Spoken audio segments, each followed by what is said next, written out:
Oh boy, was I glad that Isiah Kiner-Falefa came into this game and made a little bit of Yankee history. He's the first Yankee to hit a home run batting as a pitcher since the Nixon administration. And why am I happy that happened? Because otherwise I had nothing to talk about after this one. The Yankees lose 10-2. Yes, it was as bad as the score indicates. This one was over very early as Domingo Germán got hammered.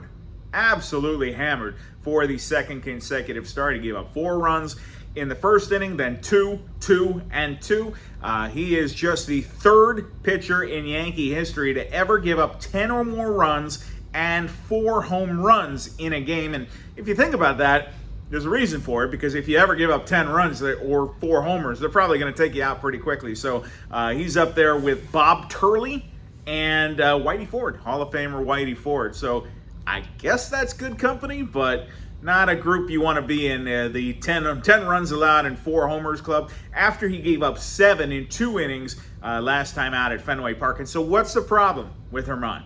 And Aaron Boone was talking about it a little bit today. Said that the stuff he thought was coming out good, the results were absolutely not good. And he said that in the beginning, in the first batter, Jared Kelenic strikes out. Other than that, it was pretty much downhill for Germán. He just had nothing, couldn't put away hitters, and made a lot of mistakes with his breaking ball. And that's, when you look at Germán early on this season, one of the hallmarks and what made him good, and there was a long period of time where, and he still could get back there, where we were saying, it's Garrett Cole and Domingo Germán. The last 2 starts has absolutely not been that. He has not given them a chance to win, and it's been the command of the breaking ball that has really hurt him. So he said, they're going to get into it. Germán did. It's hard to see where the issue is right now. They're really going to start tinkering with it. Is it mechanical? Is it that he's tipping and they're picking up something? Is it that they're just waiting on that? But I think you look at this, and that was just a non-competitive game. And probably one of their worst of the year, and I put it right up there with the 15-5 loss at Fenway Park. So I guess let's talk about IKF, because pitching for the second time in a week. He also pitched in that other Domingo Germán game at Fenway, and the third time this season. Remember, IKF has never pitched at any level before this season, and suddenly he's become quite a utility man there.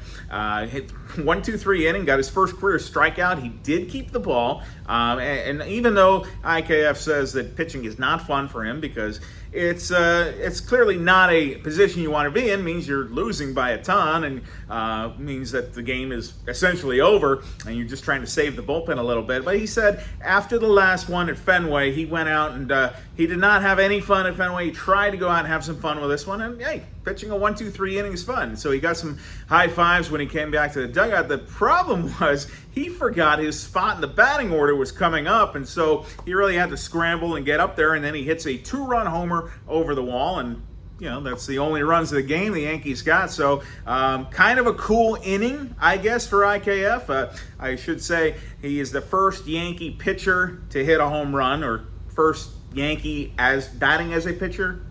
Well, you know what? He's got 3 innings, so he's in the pitching book here. Anyway, the first guy since Lindy McDaniel in September of 1972. So as I said, that's the Nixon administration there, and of course MLB. Well, the American League instituted the designated hitter in 1973, Ron Blomberg, famously as the first at Fenway Park that April. So anyway, nice night for IKF, I suppose, but the rest of the Yankees, yuck. Yuck. And more so, they had a chance to sweep a series here and didn't even come close, as Anthony Rizzo said, and they kicked the ball around. Josh Donaldson made an error. Germán dropped a throw. 2 errors on the same play. Anthony Rizzo booted a grounder, and so just kind of yuck.